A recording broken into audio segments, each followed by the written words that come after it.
जादू या आसेब में दुआएं बहुत काम आती हैं और दुआ करते रहे अल्लाह से तो अल्लाह ताला निजात दे देते हैं। हमारी सोसाइटी में जो तरीके राइज है धूनी देने के और जिन भगाने के लिए, जैसे बहुत मार पड़ती है उन लोगों को जिनके अंदर जिन होते हैं, और इसी तरह से एक जो है खतरनाक किस्म का दहशतनाक माहौल पैदा किया जाता है।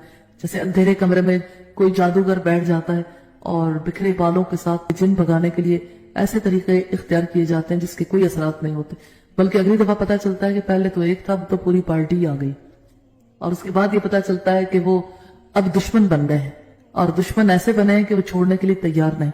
अगली बार ये पता चलता है उन्होंने ये भी कह दिया है कि नस्लों से भी इंतकाम लेंगे, और इसी नौयत की बहुत सारी बातें। तो जो बात अल्लाह के रसूल सल्लल्लाहु अलैहि वसल्लम ने समझाई है या आपको तर्जुमान से मैं पता चली है, वो ये कि दुआ की जाए, दुआ का असर है। जो जादू के लिए दुआएं हैं वही आसेब को भगाने के लिए भी दुआएं। हज़रत अबू लैला से रिवायत है कि मैं रसूलुल्लाह के पास बैठा था, इतने में एक गंवार आया, कहने लगा मेरा एक भाई बीमार है। आपने फरमाया क्या बीमारी है? वो बोला उसको आसेब हो गया। आपने फरमाया जाओ उसको ले आओ। वो गया, उसको ले आया। आपने उसको अपने सामने बिठाया। मैंने सुना आपने सूरह अल फातिहा उस पर पढ़ी, फिर 4 आयतें शुरू की यानी सूरह अल बकरा की और 2 आयतें उसके बीच की, व इलाहुकुम इलाहुन वाहिद, ये सूरह अल बकरा की आयत नंबर 163 है, और आयतुल कुर्सी, और 3 आयतें उसकी आखिर की और 1 आयत सूरह अल इमरान की। मैं समझता हूँ ये आयत शहीदल्लाहु अन्नहु ला इलाहा इल्ला हु आखिर तक है, और सूरह अल अराफ की आयत है इन्ना रब्बकुमुल्लाह, ये आयत नंबर 54 है। सूरह अल मुमिनून की आयत वमन यदउ मअल्लाहि इलाहन आखर ला बुरहान लहु बिह, ये आयत नंबर 117। सूरह अल जिन की आयत व अन्नहु तआला जद्दु रब्बना, ये सूरह अल जिन की आयत नंबर 3 है। इस तरह ये 10 आयतें शुरू की सूरह अस्साफात से और 3 आयतें सूरह अल हश्र की आखिरी और सूरह अल इखलास मुअव्विज़तैन वगैरह। जब रसूलुल्लाह ने ये सब कुछ पढ़ दिया, फिर वो गवार ऐसे खड़े हो गया जैसे उसे कोई बीमारी नहीं थी। ये इब्न माजा की रिवायत है 3549 नंबर पर। और इससे हमें ये पता चलता है कि लोग जो है वो आसेब की वजह से बीमार हो जाते हैं, ये तकलीफ लाक हो जाती, तो अल्लाह से पनाह मांगनी चाहिए और अल्लाह से दुआएं करनी चाहिए। हजरत खारिजा बिन सलत ने अपने चचा से रिवायत की कि हम रसूलुल्लाह के पास से रवाना हुए तो अरब के कबीले के पास है। उन लोगों ने कहा हमने सुना है कि तुम लोग इस शख्स यानी रसूल करीम के पास से कुछ खबर लेकर आए हो, क्या तुम लोगों के पास कोई अमल है? क्योंकि हमारे यहाँ एक शख्स है जो मजनून हो गया है, जंजीरों से बंधा हुआ है। हमने कहा हमारे पास अमल है। वो लोग उस मजनून शख्स को लेकर आए जो जंजीरों में जकड़ा हुआ था। रावी ने कहा मैंने उस शख्स पर 3 रोज तक सुबह शाम सूरह अल फातिहा पढ़ी। मैं थूक अपने मुंह में इकट्ठा करता, फिर इसको थूक देता। रावी ने बयान किया कि फिर वो शख्स इस तरह से अच्छा हो गया जैसे कोई कैद से रिहा किया जाता। इन लोगों ने इसके एवज मुझको मजदूरी दी। मैंने कहा मैं मुआवजा नहीं लूंगा जब तक कि आपसे मालूम ना कर लो। जब मैंने आपसे मालूम किया तो आपने फरमाया मेरी उम्र की कसम, लोग झूठा मंतर करके रोटी खाते हैं, तुमने तो सच्चा अमल करके रोटी खाई। अबू दाऊद की रिवायत है 3896 नंबर पर और 3900 नंबर पर और 901 नंबर पर, जिससे हमें ये पता चलता है एक तो ये कि मजनून का इलाज दुआओं से हो सकता है, और दूसरी बात ये कि सूरह अल फातिहा से भी इलाज हो सकता है, और तीसरी बात यह है कि लोग गलत मंत्र पढ़ के उस पर मुआवजा लेते हैं, तो कोई सही मंत्र पढ़ के यानी सही अल्फाज सही आयात पढ़ के मुआवजा लेना चाहे तो वो ले सकता है, उसको इजाजत है। कोई ना लेना चाहे तो ना ले। हजरत उस्मान बिन अबिल आस से रिवायत है जब रसूलुल्लाह ने मुझे ताइफ का आमिल बनाया तो मुझे नमाज में कुछ ख्याल आने लगा, यहां तक कि मुझे याद नहीं रहता था कि कितनी रकतें मैंने पढ़ी।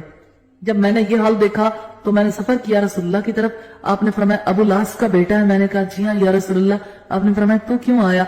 मैंने अर्ज किया या रसूलुल्लाह नमाज में मुझे ख्याल आने लगा जिससे मुझे याद नहीं रहता कितनी रकतें मैंने पढ़ ली। आपने फरमाया ये शैतान का काम है, मेरे नजदीक आओ। मैं नजदीक किया और अपने पांव की उंगलियों पर मद्दब बैठा, आपने मेरे सीने पर अपना हाथ मारा, मेरे मुंह में अपना थूक डाला और फरमाया निकल जा अल्लाह के दुश्मन। 3 बार आपने ऐसा ही किया, फिर फरमाया जाओ अपने काम पर यानी ताइफ को। उस्मान ने कहा कसम है मेरी उम्र की, मैं नहीं जानता कि इसके बाद शैतान ने मुझे भुलाया हो या मुझसे खलत मलत किया हो, यानी मैं फिर कभी नहीं भूला।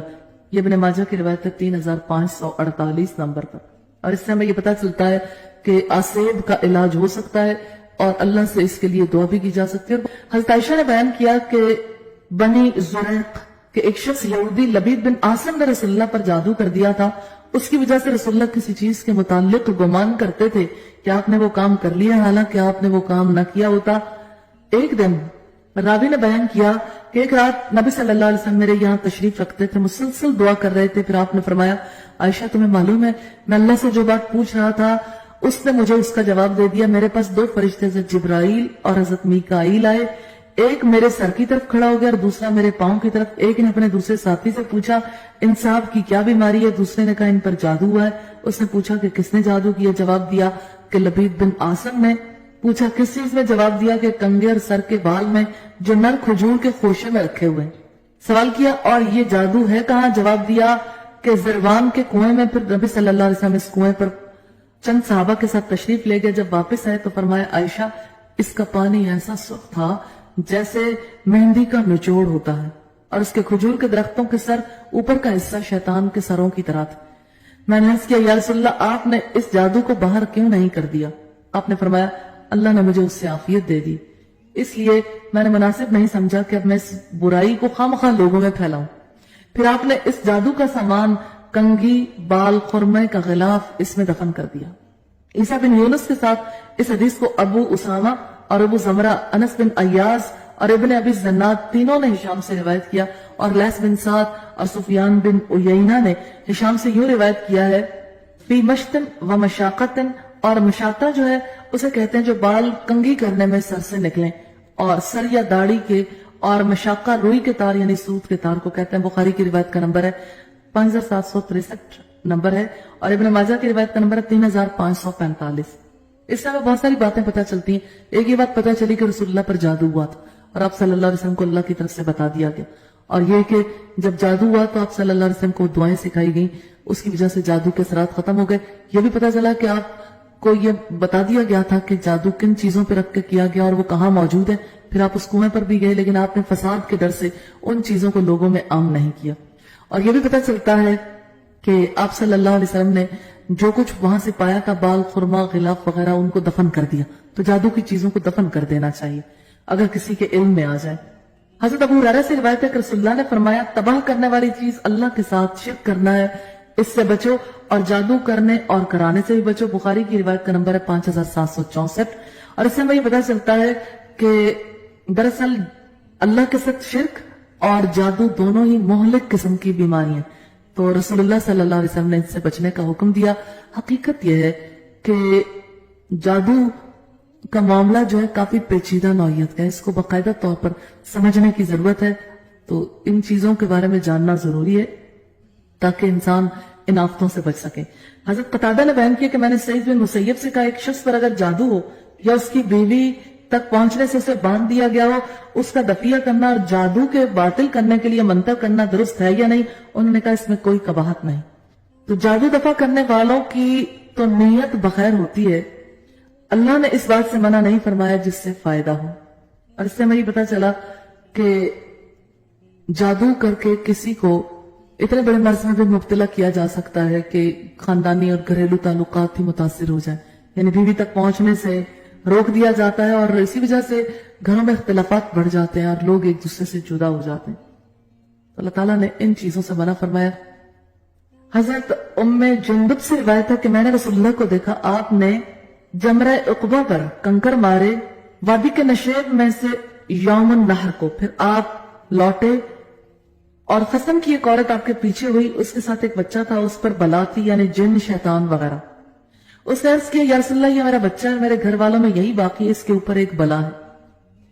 वो बात नहीं करता। ये सुनकर रसूलुल्लाह ने फरमाया, थोड़ा सा पानी लाओ। लोग पानी लाए, आपने अपने दोनों हाथों को धोया, उसमें कुल्ली की, फिर वो पानी उस औरत को दे दिया और फरमाया, ये पानी इस बच्चे को पिला, इसके बदन पर डाल, अल्लाह ताला से इसकी तंदुरुस्ती के लिए दुआ करो। उम्मे जुंदुब ने कहा, मैं उस औरत से मिली और मैंने उससे कहा, थोड़ा सा पानी इसमें से मुझे भी दे दो। वो बोली, ये तो इस बीमार बच्चे के लिए। उम्मे जुंदुब ने कहा, फिर मैं उस औरत से दूसरे साल मिली और मैंने उससे उस बच्चे का हाल पूछा तो उसने कहा, अब वो बच्चा ठीक हो गया है। और ऐसा अकल वाला हुआ है कि लोगों की अकल से बढ़ गया। इब्न माजा की रिवायत है 3532, जिससे हमें पहली बात ये पता चलती है कि जिन्नात या आसेब वगैरह का असर होता है, नंबर 1। नंबर 2 ये कि रसूलुल्लाह के अहद में भी ऐसे ही बच्चों को या बड़ों को बलाएं चिमट जाया करती थी, और ये ऐसा सिलसिला नहीं है जो लाइलाज हो, अल्लाह की रहमत हो जाती है। अल्लाह पर भरोसा भी करना चाहिए और अल्लाह से दुआ भी करनी चाहिए।